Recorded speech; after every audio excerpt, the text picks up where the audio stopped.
வணக்கம். இன்னைக்கு நம்ப கடைசியா பண்ண 2 ஸ்ட்ராட்டஜியோடைய பேக் டெஸ்ட் ரிசல்ட்ட பத்தி பார்க்கலாம். லாஸ்ட் 1 இயர்க்கு நானு பேக் டெஸ்ட் பண்ணியிருக்கேன். ஆக்சுவலா ட்ரேட்ரன்ல தான் நான் பேக் டெஸ்ட் பண்ணியிருக்கேன். ஏன்னா நம்ம அதில தான் அத ஸ்ட்ராட்டஜி எக்ஸிக்யூட் பண்றோம். அதனால ட்ரேட்ரான்ல நான் பேக் டெஸ்ட் பண்ணேன். ட்ரேட்ரான் பேக் டெஸ்ட் வந்து நம்ம அக்யூரேட்டா எடுத்துக்க முடியாது. ஏன்னா அதோடைய ஃப்ரீக்வென்சி டெஸ்டிங் ஃப்ரீக்வென்சின்னு பார்த்தீங்கன்னா, 1 மினிட்ஸ் ஒன்ஸ் தான் வந்து கண்டிஷன்ஸ செக் பண்ணி ரிசல்ட்ட எடுக்கும். ஆனா நம்ம ரியல் டைம்ல பார்க்கும்போது கன்டினியூஸா செக் பண்றோம். ஓகேங்களா? ஸோ அதனால நீங்க ரியல் டைமா பண்றதுக்கும், பேக் டெஸ்ட் ரிப்போர்ட்ட எடுத்து பண்றதுக்கும் உங்களுக்கு நெறைய டிஃபரன்ஸ் வரும். இருந்தாலும் வந்து ஜஸ்ட் ஒரு அது எப்படி பெர்ஃபார்ம் பண்ணுதுன்றத பார்த்துக்கிறதுக்கு இத பேக் டெஸ்ட் பண்ணிக்கலாம். இது வந்து 100% வந்து எக்ஸாக்ட்டா வரும்னு கிடையாது. இப்போ சிலது பேக் டெஸ்ட் ரிப்போர்ட்ல ரிசல்ட் உங்களுக்கு நெகட்டிவா வரலாம். இல்ல ப்ராஃபிட் கம்மியா இருக்கலாம். நீங்க லைவ்ல போகும்போது அது பெர்ஃபார்மன்ஸ் நல்லா இருக்கலாம். ஓகேங்களா? சில இதில பார்த்தீங்கன்னா, உங்களுக்கு பேக் டெஸ்ட் வந்து நல்லா காட்டலாம். ஆனா ஆக்சுவல் ட்ரேடுக்கு லைவ் போகும்போது, அதில பெர்ஃபார்மன்ஸ் சரியில்லாம இருக்கலாம். அதனால இது 100% அக்யூரேட் இல்ல. ஜஸ்ட் ஒரு கன்ஃபர்மேஷனுக்காக. அந்த ஸ்ட்ராட்டஜிய எடுத்து லாங் டெர்ம்ல பண்ணும்போது ஓரளவுக்காவது ப்ராஃபிட் குடுக்குமான்ற ஒரு ஐடியா கிடைக்கும். அதுக்காக தான் பண்றது. இப்போ கடைசியா பண்ண ஸ்ட்ராட்டஜி இருக்குல்ல, இந்த sure shot strategy Nifty, bank நிஃப்டில பண்றது. இதுக்கும் பண்ணியிருக்கேன். அதுக்கு முந்தின ஸ்ட்ராட்டஜி, இந்த no loss bank Nifty strategy இருக்கு இல்லையா? இதுக்கும் வந்து பேக் டெஸ்ட் பண்ணியிருக்கேன். ஸோ 3த்துக்கு அந்த 2த்துக்குமே வந்து சேம் சேம் டைம் பீரியட் 1 இயர்க்கு சேம் டைம் பீரியடுக்கு பண்ணியிருக்கேன். அந்த ரிப்போர்ட்ட பார்ப்போம். இப்போ இது பார்த்தீங்கன்னா, இதுதான் ஷூர் ஷார்ட் ஸ்ட்ராட்டஜின்னு போட்டிருக்கு. இது 1 இயர்க்கான பேக் டெஸ்ட் ரிப்போர்ட் இது. இது பார்த்தீங்கன்னா, அதோட பெர்ஃபார்மன்ஸ் கர்வ். டெய்லி பிஎன்எல் எப்படி வந்திருக்குன்னு சொல்லிட்டு அதோடைய கிராஃப் இது. டீட்டெயில் ரிப்போர்ட் இங்கே கீழே குடுத்துருப்பாங்க. இதில பார்த்தீங்கன்னா, முக்கியமா பார்க்க வேண்டியது, மொத்தம் எவ்வளோ ப்ராஃபிட் வந்திருக்கு இல்லையா? Total profit. இந்த லாஸ்ட் 1 இயர் பீரியடுக்கு அப்படி பார்க்கும்போது 16,271 இதான் மொத்தமா வந்து ப்ராஃபிட்டு. நம்மளுடைய கேபிட்டல வச்சு அதோடைய பெர்சன்டேஜ் எடுக்கிறாங்கன்னு பார்த்தீங்கன்னா, 32.54% வருது. இதில ஆவரேஜ் ஒரு மந்த்துக்கும் ஆவரேஜ்ன்னு போட்டா, ஆ ஒரு மாசத்துக்கான என்ன ப்ராஃபிட் ஆர் லாஸ் வந்திருக்குன்னு பார்த்தீங்கன்னா, ₹1,394 இது ஆவரேஜ் ப்ராஃபிட். அது ஒரு மாசம் வந்து இதோட கம்மியா இருக்கலாம். ஒரு மாசம் இதோட அதிகமா இருக்கலாம். ஒரு மாசம் நெகட்டிவ்ல போயிருக்கலாம். ஆவரேஜா எடுக்குறாங்க. ஆவரேஜா எடுக்கும்போது இந்த அமௌண்ட் நம்மளுக்கு வர மாரி இருக்கு. இதுல ட்ராடவுன் அப்படின்னு ஒரு விஷயம் இருக்கு.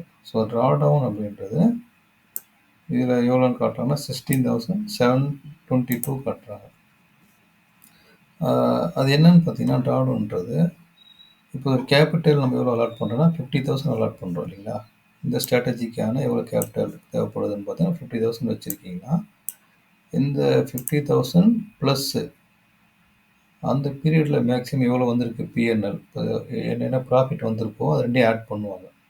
ஆட் பண்ணிட்டு அதுலேருந்து எவ்வளோ கீழே இறங்குது அப்படின்றது எந்த வேல்யூ வரைக்கும் இறங்குதுன்னு பார்ப்பாங்க.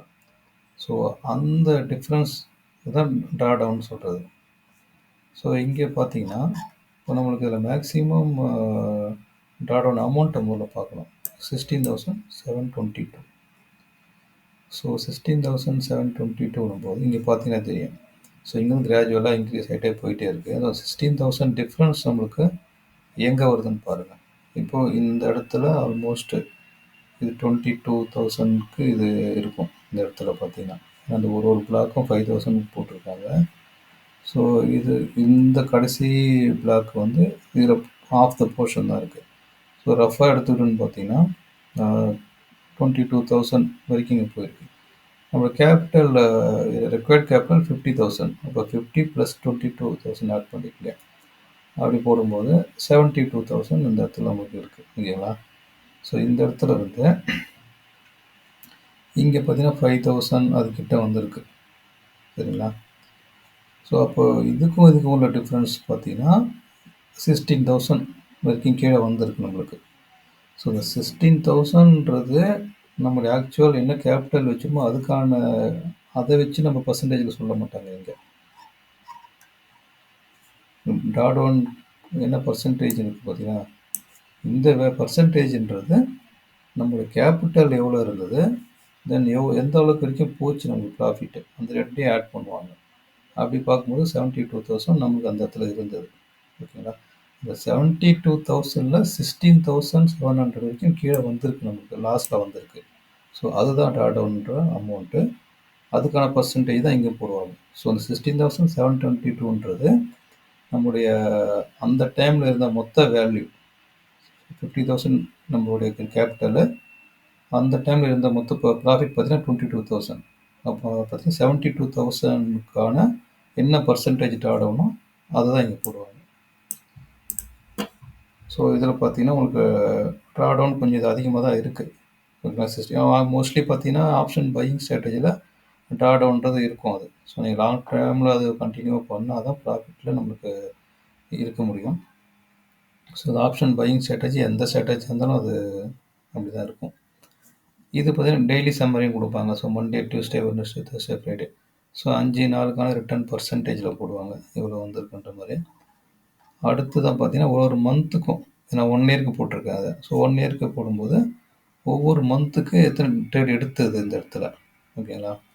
எத்தனை ட்ரேட் எடுத்ததுன்னா இது பை செல் 2 சேர்த்து போடுவாங்க இதில். அப்போ ஆக்சுவலாக ஒரு ட்ரேடுன்றது ஒரு பை ப்ளஸ் ஒரு செல் 2 சேர்ந்தது தான். அப்போ கம்ப்ளீட்டட் ட்ரேடுன்றது இதில் என்ன கொடுத்துருக்காங்க வெறும் ஆஃப் நம்ம வச்சுக்கணும், ஓகேங்களா? கம்ப்ளீட்டட் ட்ரேடுக்கு.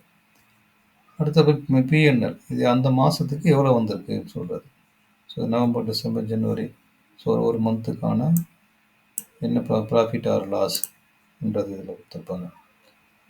ஸோ இப்போது இந்த ஸ்ட்ராட்டஜியை பொறுத்த வரைக்கும் ஸோ இதில் வந்து ஆக்சுவலாக இதில் பார்த்தீங்கன்னா இதில் என்ட்ரி எடுக்குது நம்மளுக்கு ரேராக தான் எடுக்கும் இதில். ஏன்னா அந்த கேப் அப் கேப் டவுன் அந்த கண்டிஷனை மேட்ச் பண்ணணும் அது. ஸோ அந்த செகண்ட் 5 மினிட்ல தான் பிரேக் அவுட் நடக்கணும். அப்படி நடக்கலைன்னா அதுக்கப்புறம் நடந்தாலும் என்ட்ரி எடுக்காது.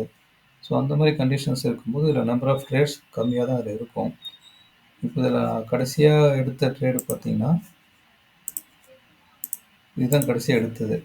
என்றைக்குன்னு பாருங்கள், 17th அன்றைக்கி தான் லாஸ்ட்டாக ட்ரேடு எடுத்திருக்கு. ஸோ தட் மீன்ஸ் வந்து அன்னைக்கு தான் வந்து கண்டிஷன்ஸ் வந்து நமக்கு மேட்ச் ஆகி எடுத்திருக்கு என்ட்ரி. அதுக்கப்புறம் அந்த லாஸ்ட் 1 வீக்குக்கு கண்டிஷன் சாட்டிஸ்ஃபையே ஆகலை. ஸோ இந்த gap up gap down difference கொடுத்துருக்கு இல்லைங்களா, அது then second 5 minute can break அவுட்டோ அது எதுவுமே சாட்டிஸ்ஃபை ஆகலைன்றதுனால லாஸ்ட் 1 வீக் இதில் வந்து என்ட்ரி நமக்கு இல்லை.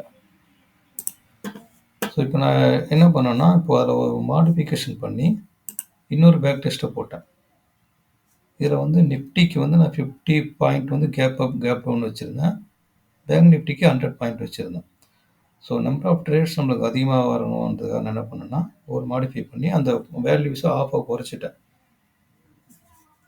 நிஃப்டிக்கு என்ன கொடுத்தேன் 25 point gap up gap down வச்சுருந்தேன். அதே மாதிரி பேங்க் நிஃப்டிக்கு 100ல் இருந்தது இல்லையா, அது வந்து பார்த்தீங்கன்னா 50 பாயிண்ட்டை மாற்றிட்டேன். ஸோ இது ரிசல்ட் எப்படி வந்து ஒரு கம்பேரிசன் பண்ணுறதுக்காக பண்ணது அது. பட் இதில் பார்க்கும்போது நம்மளுக்கு நெகட்டிவில் போயிடுச்சு ரிசல்ட்டு.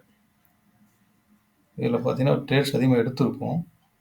பட் வந்து பெர்ஃபார்மன்ஸ் வந்து இதில் அந்த முந்தின சொன்னபடி இல்லை, அதோட கம்மியாக தான் இருக்குது. ஆக்சுவலாக நம்மளுக்கு லாஸ்ட்டில் தான் போயிருக்கு இந்த மெத்தடை பண்ணும்போது, இந்த மாடிஃபிகேஷன் பண்ணி பண்ணும்போது. ஸோ அதனால் பார்த்தீங்கன்னா இதில் வந்து அந்தளவுக்கு பெர்ஃபார்மன்ஸ் கொடுக்கல. அதனால் அந்த ஒரிஜினல் வெர்ஷன் கொஞ்சம் பெட்டராக இருக்குது இதை கம்பேர் பண்ணும்போது. இதில் பார்த்தீங்கன்னா உங்களுக்கு ப்ராஃபிட் 5,000 4,000 அதுக்கடுத்து கண்டினியூவாக 3 மாதம் லாஸ்ட்லேயே போயிருக்கு பார்த்தீங்கன்னா. ஸோ இங்கே வந்து ப்ராஃபிட்டு மொத்தமாக அடுத்த 3 மாதத்தில் போயிடுச்சு. ஸோ அதனால் இது நெகட்டிவில் போகுது. ஸோ அதனால் முந்தின வெர்ஷனை கம்பேர் பண்ணும்போது ஒரிஜினல் வெர்ஷன் கம்பேர் பண்ணும்போது இது வந்து நமக்கு அந்தளவுக்கு சரியான பெர்ஃபார்மன்ஸாக அது இல்லை. இப்போ நான் இந்த ஸ்ட்ராட்டஜி சொன்னேன் இல்லையா, அதுக்கு முன்னாடி ஒரு ஸ்ட்ராட்டஜி நம்ம போட்டிருந்தோம், இந்த no loss bank Nifty option strategy buying ஸ்ட்ராட்டஜின்னு சொல்லிட்டு. ஸோ அதோடைய ரிப்போர்ட்டை பார்க்கலாம். இதுதான் அதோடைய பேக் டெஸ்ட் ரிப்போர்ட்டு. ஸோ இதில் நான் அந்த ஃபஸ்ட்டு 1 மினிட் விட்டுட்ருப்போம். ஒரிஜினலாக ஃபஸ்ட்டு வெர்ஷனில் வந்து 950லேருந்து எடுத்திருப்போம். பட் அந்த ஹை வேல்யூ எடுக்கிறதே ஆப்ஷனில் போயிட்டு அதில் நம்மளுக்கு வந்து அந்த ஐ வேல்யூ பிக் பண்ணும்போது இந்த ஃபஸ்ட்டு 5 மினிட்ல எரர் வருதுன்றதுனால அதை விட்டுட்டோம் நம்ம. அந்த ஏன்னா ஓப்பனிங் டைமில் ஒரு ஜஸ்ட் ஒரு மேலே கீழே இருக்கும். அப்ஸ் அண்ட் டவுன்ஸ் நிறையா வரதுனால அந்த ஹை வேல்யூ வந்து தப்பாக இருக்குது. அதனால் அதை விட்டாச்சு. ஸோ 9:16லேருந்து நம்ம எடுத்துக்கிறோம். இந்த ஃபஸ்ட்டு 15 மினிட் முடிகிற வரைக்கும் இந்த ஓஆர்பியில் பர்டிகுலர் ஆப்ஷனுடைய ஹை வேல்யூவை ரெக்கார்ட் பண்ணிக்குவோம். அந்த ஸ்ட்ராட்டஜி தான் இது. இதுக்கும் 1 இயர்க்கு பேக் டெஸ்ட் பண்ணியிருக்கேன். ஸோ இதில் பார்த்தீங்கன்னா இது ஓரளவுக்கு நம்மளுக்கு கிராஜுவலாக போயிட்டே தான் இருக்குது. ஸோ கிராஜுவலாக இனிஷியலில் கொஞ்சம் லாஸ் வந்திருக்கு. அதுக்கப்புறம் பார்த்தீங்கன்னா அந்த லாஸ் கவர் பண்ணிவிட்டு இதில் பார்த்தீங்கன்னா மேக்ஸிமம் ப்ராஃபிட் 35,000 கிட்ட வந்திருக்கு இதில். இந்த டீட்டெயில் ரிப்போர்ட் இங்கே பார்க்கலாம். ஸோ இதுக்கும் கேபிட்டல் இருக்கு 20,000 தான் கொடுத்துருக்கோம். இங்கே பார்த்தீங்கன்னா இதில் டோட்டல் ப்ராஃபிட் 28,000 இதில் வந்திருக்கு. 1 இயர்க்கான மொத்த ப்ராஃபிட்டு. ஸோ இதில் பார்த்தீங்கன்னா உங்களுக்கு ஆவரேஜாக ஒரு மந்த்துக்கு எவ்வளோ வரும் ஆவரேஜாக எடுக்கும்போது 2,421 ரூபா உங்களுக்கு ஆவரேஜாக ஒரு மந்த்துக்கிட்ட மாதிரி கணக்கில் வருது நம்மளுக்கு. So average monthly return on investment ROI அது பார்த்தீங்கன்னா இது பெற்ற மாதிரி தான் தெரியுது.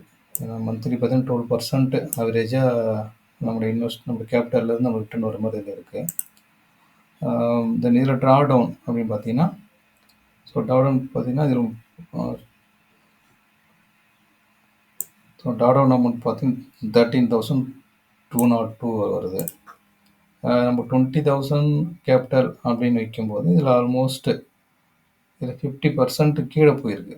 ஆனால் இங்கே மேக்ஸிமம் ட்ராடவுன் இப்போ என்ன பர்சன்டேஜ்னு போட்டிருக்காங்க பார்த்தீங்களா, அதில் பார்த்தீங்கன்னா 50% விட கம்மியாக தான் காட்டுறாங்க. 32% தான் காட்டுறாங்க. ஸோ இந்த கான்செப்ட்டு அது நான் முதல்ல சொன்னேன் இல்லையா, அந்த ட்ராடவுன் பர்சன்ட்ன்றது நம்ம கேபிட்டலை பொறுத்து இல்லை, அந்த ட்ராடவுன் பீரியட் இருக்கு இல்லையா, அந்த ஸ்டார்ட்டில் ஆகிற டைம்லேருந்து நம்ம என்ன மொத்த வேல்யூ என்ன கேபிட்டல் வச்சுருந்தோம் அந்த டைமில் என்ன ப்ராஃபிட் நம்மளுக்கு இருந்தது அந்த ரெண்டையும் கம்பைன் பண்ணி தான் ட்ராடவுனோட பர்சன்டேஜே எடுப்பாங்க. ஸோ நம்ம அது பர்சன்டேஜ்ன்றதை விட்டுருங்க. ஸோ ட்ராடவுன் அமௌண்ட்டை மட்டும் வச்சுக்கலாம். ஸோ இதுலேயும் வந்து ட்ராடவுன் அமௌண்ட் கொஞ்சம் அதிகம் தான். முதல்ல சொன்ன மாதிரி ஆப்ஷன் பையிங்கில் வந்து மோஸ்ட்லி வந்து எல்லாத்துலேயுமே ட்ராடவுன் அமௌண்ட்ன்றது கொஞ்சம் அதிகமாக இருக்கும். நீங்கள் லாங் டேர்மில் அதை கண்டினியூவாக பண்ணும்போது தான் ஒரு நல்ல ஒரு ப்ராஃபிட் ரேஞ்சுன்றது நமக்கு அதில் வரும் அது. ஸோ இதில் மந்த்லி ஒரு மந்த் ஆன் மந்த்து ரிப்போர்ட்டுன்னு பார்க்கும்போது இது உங்களுக்கு நெகட்டிவ் மந்த்ன்றது கொஞ்சம் கம்மியாக தான் அதில் இருக்குது. நெகட்டிவ் பிஎன்எல்ல வர்றதுலாம் பார்த்தீங்கன்னா ஸோ அதோடைய வேல்யூஸும் நம்மளுக்கு கம்மியாக தான் இருக்குது. ஸோ இதில் வந்து 600 ருபீஸாக வந்து நெகட்டிவில் இருக்குது. இதில் பார்த்தீங்கன்னா 800 இதில் பார்த்தீங்கன்னா 1,800 ஸோ அந்த மாதிரி வந்து நெகட்டிவில் போகிற மந்த்தஸ் இதில் கம்மியாக இருக்குது. ஸோ என்னுடைய இந்த பேக் டெஸ்டுடைய ரிசல்ட்டை படி பார்க்க போனீங்கன்னா இந்த ஸ்விங் ஷார்ட் ஸ்ட்ராட்டஜி அதோடைய ரிசல்ட்டை கம்பேர் பண்ணும்போது இது ரிசல்ட் நம்மளுக்கு கொஞ்சம் பெட்டராக தெரியுது. ஸோ பட் ஆனால் வந்து பேக் டெஸ்ட்ன்றது நம்மளுக்கு அது நம்ம பண்ண பீரியட் வரைக்கும் தான் இது. பட் அதுக்கப்புறம் கூட நம்ம மாறலாம். நம்ம வந்து 100% வந்து இது அக்யூரேட்னு சொல்ல முடியாது. இதே ரிசல்ட்டு தான் உங்களுக்கு அடுத்ததாக வரும்னு சொல்ல முடியாது. எதுவுமே இதில் வந்து கன்ஃபார்மாக கேரண்டியாக சொல்ல முடியாது. ஸோ பாஸ்ட் பெர்ஃபார்மன்ஸை வச்சு இதுக்கப்புறம் ஃபியூச்சர் பெர்ஃபார்மன்ஸும் அதே மாதிரி தான் இருக்குன்னு சொல்ல முடியாது. அதை விட பெட்டராகவும் போகலாம், இதை விட கம்மியாகவும் வரலாம். ஸோ நீங்களும் வேறு ஏதாவது பேக் டெஸ்ட் பண்ணி பார்க்கணுன்னா பார்த்துக்கலாம்.